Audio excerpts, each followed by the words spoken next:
할렐루야. 오늘은 3월 30일 부활주일입니다. 오늘 우리에게 주신 하나님 말씀은 마가복음 16장 15절 말씀입니다.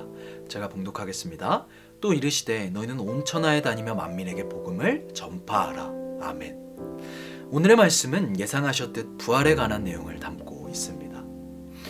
오늘 본문은 예수님께서 안식 후 첫날 다시 살아나셨음을 이야기합니다. 그리고는 그 모습을 첫 번째로 한 여자에게 보여주셨죠. 그러나 당시의 통념을 안다면 예수님의 이러한 행동은 이해할 수 없는 행동이었습니다. 하나님께서는 남자와 여자의 역할은 달리 했어도 지위는 동등하게 창조하셨습니다. 그러나 유대 사회에서는 그렇지 못했죠. 당시 여자는 사회적 통념 속에서 증인으로 채택이 불가능한 사람들이었습니다. 심지어 여자는 남자의 재산 목록에 포함될 정도였죠. 다시 말해 여자들이 증언하는 말에는 힘이 실릴 수가 없었다는 것입니다. 여기에 더해 오늘의 말씀은 이 여자의 전력에 대해 말합니다. 오늘 9절은 이 여자가 7 귀신이 들렸던 막달라 마리아라고 이야기합니다. 성도 여러분, 여러분은 귀신이 들렸던 사람의 말을 믿을 수 있습니까? 아니, 예수님께서는 왜 이 여자에게, 그것도 귀신이 들렸던 이 여인에게 자신의 모습을 가장 먼저 보여주셨을까요? 멀쩡한 남자에게 보이셨으면 더 믿음직하지 않았을까요?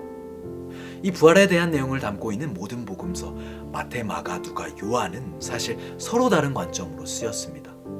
그리고 우리가 지금까지 살펴봤던 마가복음의 가장 중요한 관점은 역설입니다. 성도 여러분, 이 부활의 광경을 처음으로 목격했던 여인이 처음으로 부활의 소식을 전한 대상이 누구였을까요? 이 소식을 처음 들은 대상은 바로 제자들입니다. 이 제자들은 예수님의 부활 소식을 가장 먼저 믿었어야 했던 인물들이죠. 왜냐하면 이들은 이미 예수님께 그 순환에 대한 내용을 이미 예고받았고 부활에 대한 말씀도 예수님께 직접 들었기 때문입니다. 그러나 이들은 예수님의 부활 소식을 듣고서도 그 말을 믿지 못했죠. 오늘 본문에 믿지 아니하리라 라는 말은 총 3번 등장합니다. 첫 번째는 예수께서 살아나셨다는 것을 마리아가 전했을 때, 두 번째는 시골로 내려가던 두 제자가 예수님을 보고 다른 제자들에게 부활을 전했을 때, 세 번째는 음식을 먹을 때 나타나신 예수님을 제자들은 눈으로 보고서도 믿지 않았을 때, 이처럼 마가복음의 저자는 일관된 흐름 속에서 계속해서 말하고 있는 것입니다. 제자들은 예수님을 믿지 않았다고. 그런데 오늘 예수님께서는 이런 제자들에게 말씀하시는 것입니다. 15절의 말씀입니다. 또 이르시되 너희는 온 천하에 다니며 만민에게 복음을 전파하라. 성도 여러분, 이 말씀을 듣는 대상이 누굴까요? 네, 제자들입니다. 지금 제자들의 상태가 어떻죠? 제자들은 부활을 믿고 있지 않습니다. 아니, 이왕 부탁하시는 거면 믿음이 충만한 사람에게, 자기 목숨이라도 바칠 것 같은 사람에게 부탁해야 하는 것 아닙니까?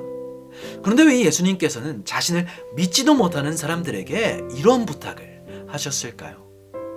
위에서 말했듯이 마가복음은 거대한 역설적 이야기입니다. 앞에서 나왔던 베드로의 고백만 봐도 우리는 알 수 있죠. 베드로는 예수님께 주는 그리스도시요 살아계신 하나님의 아들이라고 고백합니다. 이에 예수님께서는 내가 복되도다 라고 화답해 주시죠. 그리고 자신에게 일어난 수난과 고난에 대해 말씀을 하니 베드로는 말하는 것입니다. 선생님에게 절대로 이런 일이 일어나서는 안 된다고. 그러니 예수님께서는 이렇게 말씀하시죠. 사탄아 물러가라. 내가 하나님의 일을 생각하지 않고 사람의 일을 생각하는도다. 또 제자들이 큰 풍랑을 만났을 때도 예수님께서는 제자들의 믿음 없음을 나무라시며 자신이 하나님의 아들이심을 드러내십니다. 이렇게 마가복음은 제자들의 연약함, 부족함을 잘 드러냅니다. 성도 여러분, 이렇게 부족한 이들이라면 그들에게 무언가를 맡겨서는 안 되지 않을까요? 심지어 그것이 모든 인류를 구원하는 대단한 프로젝트라면 더욱이 그것을 맡겨서는 안 되지 않을까요? 그런데 왜 예수님께서는 이 거대한 프로젝트의 시작을 그들에게 맡기셨을까요? 성도 여러분, 예수님께서 이 복음을 전파하라는 말씀을 하실 때 모든 복음서가 공통적으로 기록하고 있는 내용이 무엇인지 아십니까? 그 내용은 마태복음에서 직접적으로 나타나듯이 내가 세상 끝날까지 너희와 함께하겠다는 말씀입니다. 내가 함께하니 너희에게 능력이 있을 거라고 오늘 본문에서도 말씀하시죠. 즉 예수님께서는 우리를 홀로 보내시겠다는 것이 아닙니다. 그 세상에 홀로 나가라는 것이 아니죠. 내가 너희와 함께하겠다. 언제 어디서든 내가 너희와 함께하겠다는 것입니다.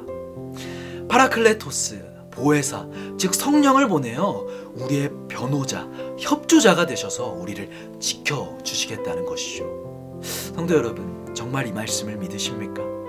언제 어디서든 예수님께서 나와 함께 하심을 믿나요? 그렇다면 우리는 내 상태를 근거로 주저앉을 명분이 없습니다. 내 믿음 없음을 근거로, 내 부족함을 근거로 복음을 전하지 않을 수 없는 것이죠. 예수님은 우리에게 너 복음을 전해야 하니 잘 준비되어야 한다. 혹은 너 그리스도이니 그래서 어떡할래? 라고 묻지 않으십니다. 16절에 예수님은 그들이 믿으면 세례를 받고 그렇지 않으면 정죄를 받을 것이라 말씀하십니다. 즉 우리는 그냥 전하라는 것입니다. 나머지는 하나님의 일이니 하나님께 맡기고 우리는 그냥 전하라는 것이죠. 성도 여러분, 저만 해도 제가 성도님들보다 나이가 많습니까? 아니면 경험이 많습니까? 제가 뭐라고 성도님들 앞에서 하나님의 이 우주적 프로그램에 대해 말하겠습니까? 그냥 믿는 겁니다. 하나님이 하실 것이라는 걸. 오늘의 말씀을 통해 하나님은 말씀하시는 것입니다. 내 잘난 것, 내 준비로 하나님의 일을 하는 것이 아니다. 내가 해야 할 것은 하나님의 명령에 순종하는 것뿐이다. 한 목사님이 이런 말씀을 하시는 것을 들었습니다. 전도, 선교에는 실패가 없다고. 실패는 오직 하지 않을 때라고. 오늘은 예수님이 부활하신 기쁜 날입니다. 그러나 그 기쁨을 만끽하는 것으로 끝나지 않고 예수님이 원하셨던 복음을 전파하게 되는 저와 성도님들이 되길 바랍니다. 기도하겠습니다.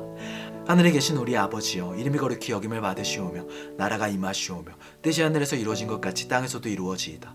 오늘 우리에게 일용할 양식을 주시옵고 우리가 우리에게 죄 지은 자를 사하여 준 것 같이 우리 죄를 사하여 주시옵고 우리를 시험에 들게 하지 마시옵고 다만 악에서 구하시옵소서. 나라와 권세와 영광이 아버지께 영원히 있사옵나이다. 아멘.